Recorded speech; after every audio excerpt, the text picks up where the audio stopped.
우리 다같이 하나님께 기도하겠습니다.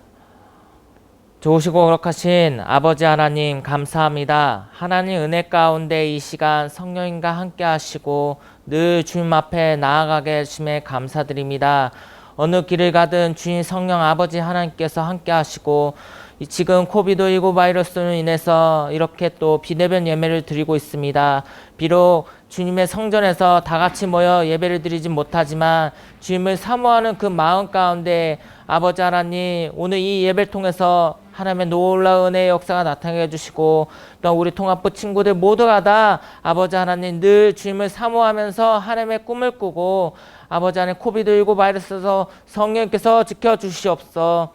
한 주간 또 승리하게 해주시고 오늘 이 예배를 통해서 하나님 더더욱 그 말씀대로 실천하는 우리 믿음의 친구들에게 주시옵소서. 늘 이 모든 것에 주님 아버지께 감사하며 예수 그리스도 이름으로 기도합니다. 아멘. 할렐루야 친구들, 오늘 말씀은 화평의 열매를 맺으며 살래요입니다. 우리 친구들, 우리 나같이 한번 말씀 제목을 다시 한번 말해보도록 할게요. 화평의 열매를 맺으며 살래요. 화평의 열매를 맺으며 살래요. 우리 친구들 인사를 잘 하나요? 어른을 보면은 인사를 예의 있게 잘 하고 있나요? 아니면은 어른들이 한테 인사하기 싫어가지고 그냥 지나치질 않나요? 왜 전도사님이 이런 질문을 하냐면은 인사가 예의 있는 사람인가를 이제 판단할 수 있는 가장 기본적인 것이기 때문에 물어봤어요. 유대인들은요, 샬롬이라는 단어로 이제 상대방의 평안을 빌어주는 인사를 해요. 샬롬은 하나님 안에서 평안하길 빌어 라는 뜻을 가지고 있어요.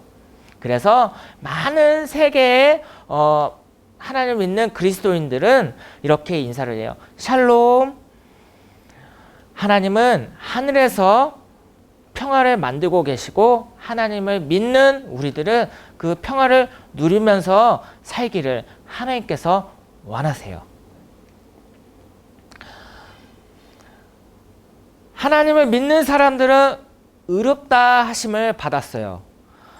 이것을 다른 말로 하면은 칭의라고 해요.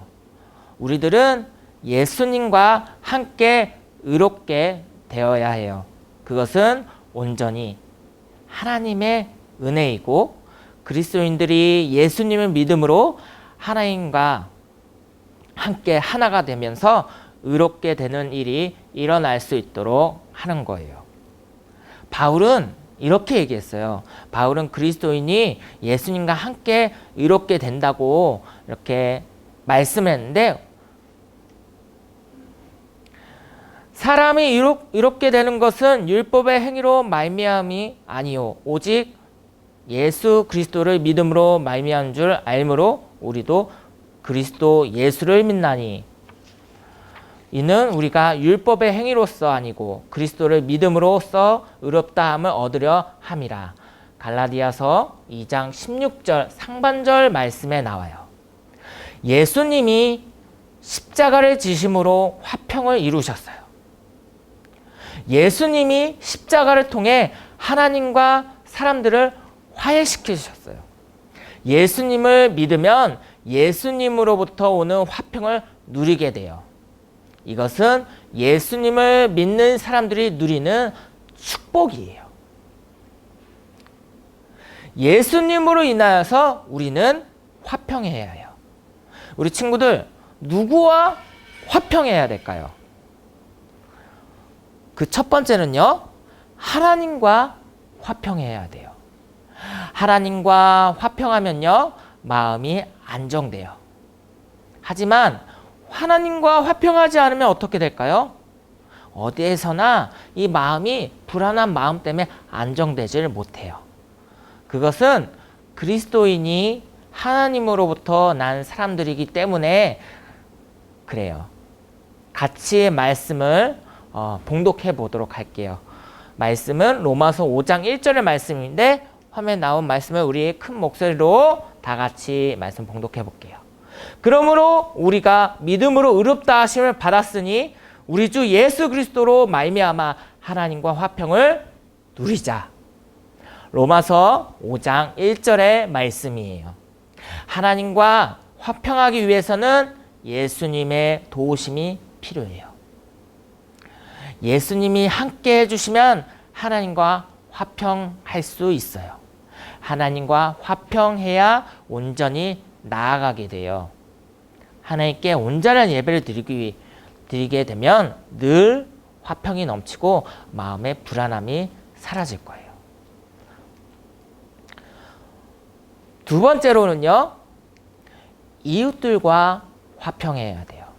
서로의 관계 안에서 화평을 느끼며 사는 것이 제일 중요해요. 학교, 가정, 그리고 교회에서 끊임없이 싸울 만한 일들이 벌어지기도 해요. 왜냐하면 부족한 사람들이라 의견이 맞지 않으니까요. 별것도 아닌데 다투는 경우가 많이 있죠. 우리 친구들 학원에서, 학교에서 어떤가요? 서로 친구와 잘 놀다가 의견이 안 맞으면 어때요? 서로 다투어서 싸우기도 하죠. 마찬가지예요. 하지만 싸우고 불화가 생기는 거는 모두가 다 사탄의 속임수예요. 사탄은요, 그리스도인이 다른 사람과 아주 친하게 지내며 화평을 누리는 것을 아주 싫어해요. 사탄은 오히려 불화가 생기고 싸우는 것을 아주 좋아하는 거예요. 이웃들과 화평하기 위해서는 예수님과 같이 화평하도록 해야 해요. 혼자서는 다른 사람들과 행동과 말을 모두 이해하기 힘들 거예요. 예수님과 같이 하면은 그 힘든 문제가 되는 것도 다 이해가 되어져서 쉽게 넘어갈 수 있어요. 세 번째는요, 자신과 화평해야 해요. 문제는 자신의 욕심에서 비롯돼요. 사람은 욕심을 채우지 못하면은 불만이 가득 쌓이게 돼요. 그러면 어떻게 되나요? 그럼 자신의 마음에 있는 화평이 다 사라지게 돼요. 하나님의 자녀는요, 화평을 스스로 누리려고 늘 마음을 잘 다스리는 것이 중요해요. 그런데 잘 다스리려고 해도 자신의 마음을 잘 조절할 수가 없어요. 그래서 마음의 화평을 누리기 위해서는 먼저 우리가 예수님께 자주 마음을 보여드려야 돼요.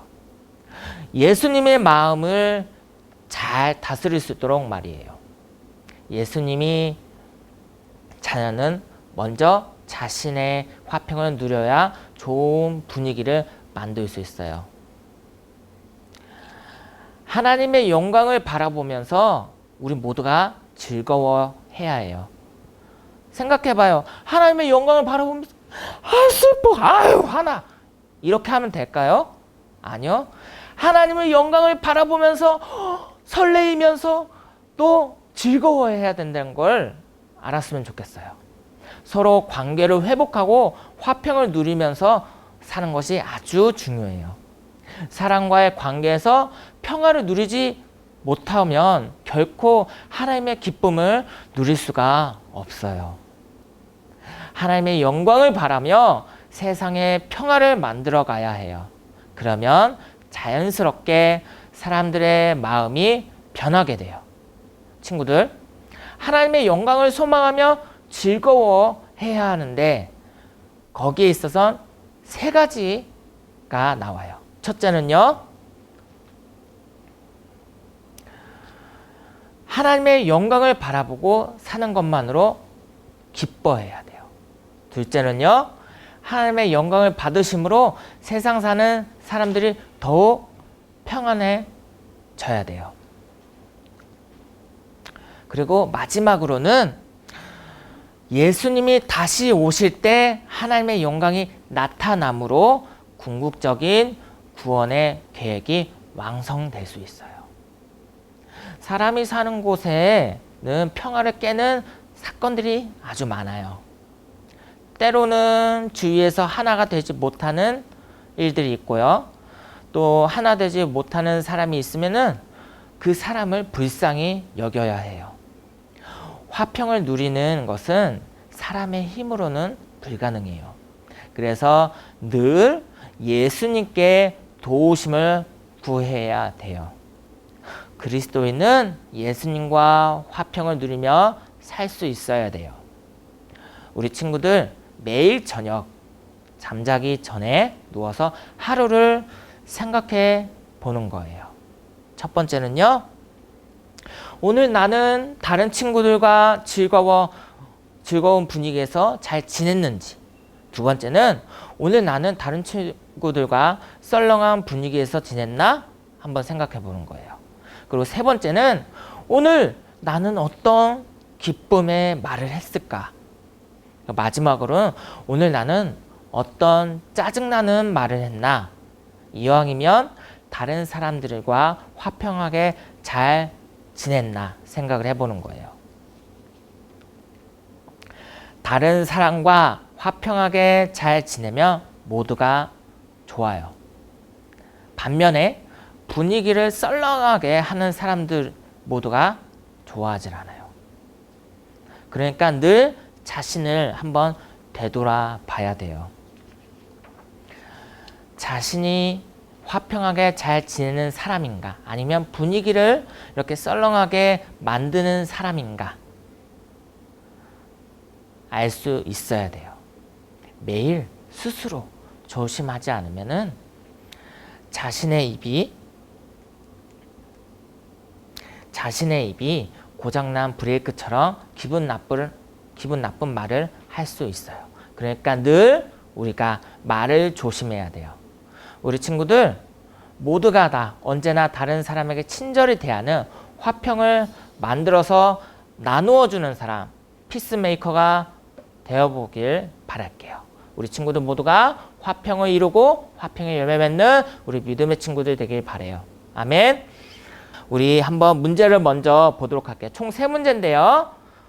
첫 번째는 성도들이 화평을 누리지 않아도 되는 대상은 무엇인가요? 라고 나왔어요. 자, 말씀에도 나왔지만 화평을 누리지 않아도 되는 대상은 과연 어떤 걸까요? 첫 번째, 하나님. 두 번째, 우리 자신이고, 세 번째는 이웃이에요. 그리고 마지막으로는 네 번째, 사탄이 있어요. 과연 우리 친구들이 정답을 잘 맞출 수 있을까요? 자, 아는 친구들은 정답을 정확하게 맞출 수 있도록 댓글을 남겨주면 되겠습니다. 자, 두 번째는요. 성도들이 무슨 행동을 할 때 하나님 안에서 온전한 화평이 넘쳐나게 될까요? 라는 거예요. 자, 첫 번째는 하나님께 헌금을 많이 드릴 때. 두 번째는요. 멋진 옷을 입고 교회 갈 때. 세 번째는요. 온전한 예배를 드리게 될 때. 그리고 네 번째는 말씀을 무조건 외울 때가 있어요. 근데 전도사님 생각에는 하나님께서 지금 우리가 이렇게 비대면 예배를 드리고 있는데 만일 비대면 예배 이렇게 온라인으로 예배가 끝나고 다 같이 성전에 모여서 예배를 드리면 어떨까 싶어요. 자, 마지막은요. 다음 중 하나님의 영광을 소망하며 화평하게 사는 성도의 모습으로 틀린 것은 어떤 걸까요? 자, 첫 번째는 마음에 기쁨과 평안이 있어요. 두 번째는요. 상처 주는 말을 하고 짜증과 불평을 자주 하면 돼요. 그리고 세 번째는 갈등이 생기면은 하나님의 도우심을 구하면 돼요. 마지막으로는요. 서로 용서하며 어려운 이웃을 도와주면 돼요. 과연 이 네 가지 중에 답은 어떤 걸까요? 우리 친구들 세 가지 문제를 정확히 답을 알고 있으면은 유튜브 예배를 통해서 댓글을 남겨주면 돼요. 우리 먼저 하나님 앞에 먼저 기도할게요. 우리 다 같이 기도하겠습니다. 좋으시고 거룩하신 아버지 하나님 감사합니다. 하나님 은혜 가운데 오늘 이렇게 아버지 하나님 앞에 아버지 9월달 둘째 주 주일 예배를 드리게 해주심에 감사합니다. 저희들이 비록 이렇게 주의 성전에 다 같이 모여서 예배를 드리진 못하지만 온라인상에서라도 하나님의 말씀을 듣고 주님 앞에 기도하며 나아갈 때 하나님의 놀라운 능력의 역사, 기적의 역사가 나타내 주시고 오늘 우리 친구들 모두가 다 오늘 주신 말씀을 통하여서 한 주간 승리하고 하나님 앞에 온전히 나아가며 코비드19 바이러스 잘 이겨내 나갈 수 있도록 성령께서 인도하여 주시옵소서. 우리 친구들 한 명 한 명에게 아버지 지혜를 주시고 강하고 담대한 믿음을 허락하시고 하나님 앞에 믿음으로 실천하는 우리 친구들에게 해주시면서 하나님의 꿈을 꾸며 나아가는 친구들에게 해주시옵소서. 늘 성령 아버지 하나님께서 함께하여 주시고 이 모든 것에 감사하며 예수 그리스도 이름으로 기도합니다. 아멘. 할렐루야. 친구들, 우리 모두 유초동 통합부 교회 소식을 보고 주기도문 하고 예배를 마치도록 할게요.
우리 다 같이 주기도문하고 모든 예배를 마치도록 할게요.